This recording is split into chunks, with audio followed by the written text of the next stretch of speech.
Hello friends, Radhe Radhe, good morning. कैसे हैं आप लोग? कमेंट करके ज़रूर बताएं। तो आप सबका स्वागत है हमारे चैनल स्टडी आफ्टर मैरिज में। तो फ्रेंड्स, आप लोगों की तैयारी कैसे चल रही है और आप लोग किस एग्ज़ाम की प्रिपरेशन कर रहे हैं? कमेंट बॉक्स में कमेंट करके ज़रूर बताएं। और फ्रेंड्स, आप लोगों को जब भी छोटे क्रिएटर्स की वीडियो मिलते हैं आप उसे स्किप कर देते हैं, तो आप लोगों से बार बार रिक्वेस्ट है फ्रेंड्स, वीडियो को लास्ट तक ज़रूर देखा करें। तो फ्रेंड्स, यह मेरा एक स्टडी ब्लॉग का चैनल रहता है जिसमें मैं अपने रूटीन शेयर करती हूँ, स्टडी शेयर करती हूँ। और मैं आप लोगों को बताना चाहती हूँ कि मैं यूपी टीजीटी और बीपीएससी टीआरई 4 की तैयारी कर रही हूँ और मेरा मेन सब्जेक्ट संस्कृत है। तो फ्रेंड्स, आज मैं सुबह जल्दी उठ गई थी और ये ब्लॉग मैं जो अभी पढ़ रही हूँ फ्रेंड्स, मैं प्रैक्टिस सेट सॉल्व कर रही हूँ।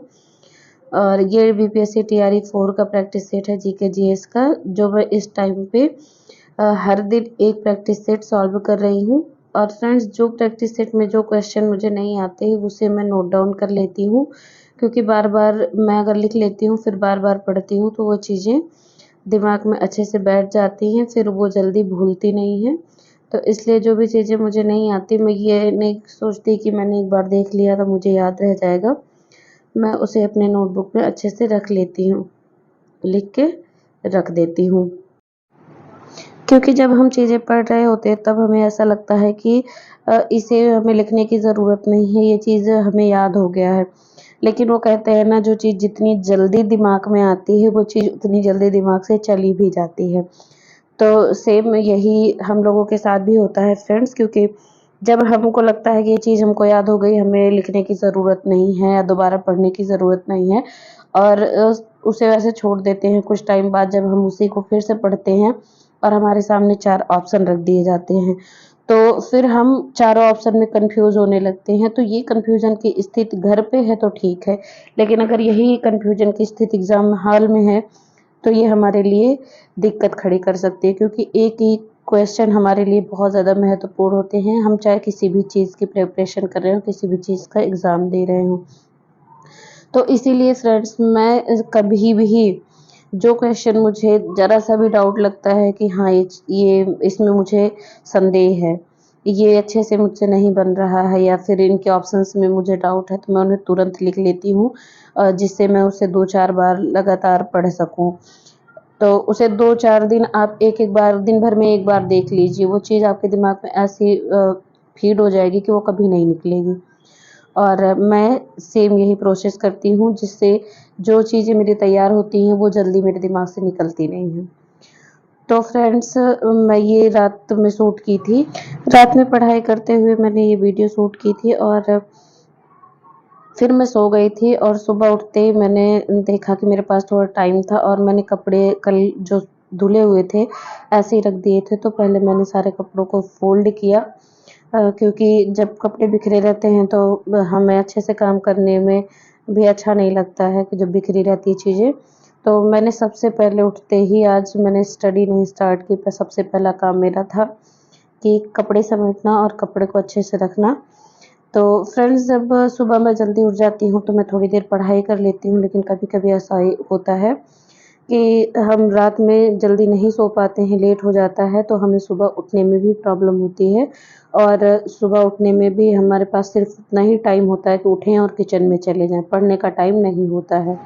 तो आज मेरे साथ वही हुआ था फ्रेंड्स, क्योंकि मैं रोज़ सुबह उठती थी तो थोड़ी देर मेरे पास जो टाइम रहता था मैं पढ़ लेती थी।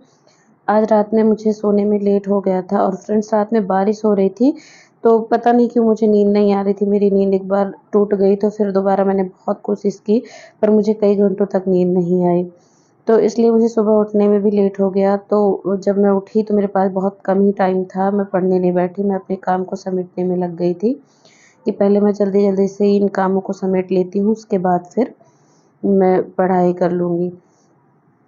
तो फ्रेंड्स, घर में कुछ दवाइयाँ रखी हुई थी। ये दवाई रखने का मेरा बॉक्स है, जिसमें मैं रखती हूँ, जैसे खाँसी, जुकाम, नॉर्मल, गैस, ऐसी दवाइयाँ मैं अपने पास ज़रूर रखती हूँ, एनी टाइम कभी भी ज़रूरत पड़ गई। तो घर में फर्स्ट ट्रीटमेंट के लिए होना चाहिए, तो मैंने उसके बॉक्स को धुला हुआ था, क्योंकि काफ़ी टाइम से मैंने उसे धुला नहीं था। फिर ये सब चीज़ें व्यवस्थित करने के बाद मैं अपना बेड सेट करने लगी थी। फ्रेंड्स, घर के सारे काम करने हम लोगों को बहुत ज़्यादा जल्दी-जल्दी करने होते हैं, क्योंकि होता ये है अगर हम अपने काम में बहुत ज़्यादा टाइम लगा देते हैं तो फिर हमारे पास पढ़ने का टाइम नहीं बचता है। तो सुबह उठने के बाद हमको डिसाइड करना होता है कि हमें सबसे पहले कौन-सा काम करना है और कितने टाइम में कितना काम हमको ख़त्म कर लेना है। हमें पता होता है हमारे पास इतना काम है तो हमें डिसाइड करना होता है कितने टाइम में हमें इतना काम ख़त्म कर लेना है। तो फ्रेंड्स, हम लोग चाहे कुछ करें ना करें लेकिन सुबह उठना, खाना बनाना, बेड व्यवस्थित करना और झाड़ू, पोछा, बर्तन ये सब चीज़ें तो होती ही हैं। तो मैंने अभी बेड सेट कर लिया है, मच्छरदानी भी हटा दी है, कपड़े भी सेट कर लिए हैं, मैं झाड़ू लगा लूँगी उसके बाद फ्रेंड्स देखेंगे जो काम होगा वो करेंगे। वो सब करने के बाद फिर से मैं पढ़ने के लिए बैठूँगी क्योंकि मेरा यही रहता है कि मैं कितनी जल्दी-जल्दी काम ख़त्म करूँ और पढ़ने बैठूँ। ये फ्रेंड्स मेरे ही साथ नहीं रहता, मुझे लगता है मेरे साथ की सभी सिस्टर्स जो हैं हाउसवाइफ़ हैं, चाहे वो बैचलर हैं, सबके साथ यही वो रहता है कि पहले जो काम है उसे ख़त्म कर लिया जाए, उसके बाद इत्मीनान से हम बैठ के पढ़ें। लेकिन ऐसा हो नहीं पाता है फ्रेंड्स, क्योंकि बीच-बीच में हमें कोई ना कोई काम याद आता रहता है और हम उसे करने के लिए उठते रहते हैं। तो फ्रेंड्स ये अच्छा भी है क्योंकि लगातार आप बैठते हैं पढ़ने के लिए तो बोर हो जाते हैं और हमें ऐसा करना भी नहीं चाहिए। तो फ्रेंड्स मैं ऐसे ही करती हूँ कि सारा काम एक बार जो मोटा-मोटा काम रहता है, जो ज़रूरी रहते हैं उन्हें निपटा के मैं बैठ जाती हूँ पढ़ने के लिए। फिर उसके बाद जब मैं 1-2 घंटे पढ़ाई कर लेती हूँ, फिर मुझे लगता है कि मेरे माइंड को अब थोड़े रिलैक्स की ज़रूरत है, तो फिर मैं उठ जाती हूँ और मेरा जो काम बचा रहता है मैं उस काम को कंप्लीट कर लेती हूँ। फिर मैं बैठ जाती हूँ पढ़ने के लिए। तो फ्रेंड्स आज मैं पढ़ रही थी, वही प्रैक्टिस सेट जो मैंने सॉल्व किया था सबसे पहले शाम को मैंने आपको दिखाया था। मैंने आज जब स्टडी स्टार्ट की तो मैंने सबसे पहले उसमें जो क्वेश्चन मुझे नहीं आ रहे थे, मैंने उनका रिवीज़न किया। उसका रिवीज़न करने के बाद मैं फिर से बुक्स में मैंने कल आप लोगों के साथ ब्लॉग में शेयर किया था कि मैं जीव विज्ञान पढ़ रही थी बायोलॉजी, और बायोलॉजी की मैंने थ्योरी पढ़ रखी थी और थोड़े से क्वेश्चन भी कर लिए थे। बाकी उसमें 198 क्वेश्चन हैं, हमारे सेट में दिए हुए हैं, तो मुझे वो भी सॉल्व करना था, तो मैं फिर वो सारे क्वेश्चन सॉल्व करने लगी। वो सारे क्वेश्चन सॉल्व करने के बाद ही फ्रेंड्स मैं दूसरे टॉपिक को कवर करने की कोशिश करूँगी। फ्रेंड्स ये मेरा जीके जीएस का हो जा रहा है, ये कवर करने के बाद अब मुझे अपना संस्कृत पढ़ना होगा। जैसा कि मैं अपने हर एक वीडियो में आप लोगों के साथ शेयर करती हूँ कि मेरा संस्कृत सब्जेक्ट है, मैं सबसे ज़्यादा फ़ोकस अपने संस्कृत सब्जेक्ट पे ही करती हूँ, क्योंकि जब हम टीजीटी के एग्ज़ाम में एलिजिबल होते हैं, अपीयर होते हैं, तो हमारे पास सबसे ज़्यादा क्वेश्चन हमारे सब्जेक्ट से पूछे जाते हैं और हमारे सब्जेक्ट पे हमारी पकड़ बहुत अच्छी होनी चाहिए। आई होप आप लोग भी ऐसा ही करते होंगे।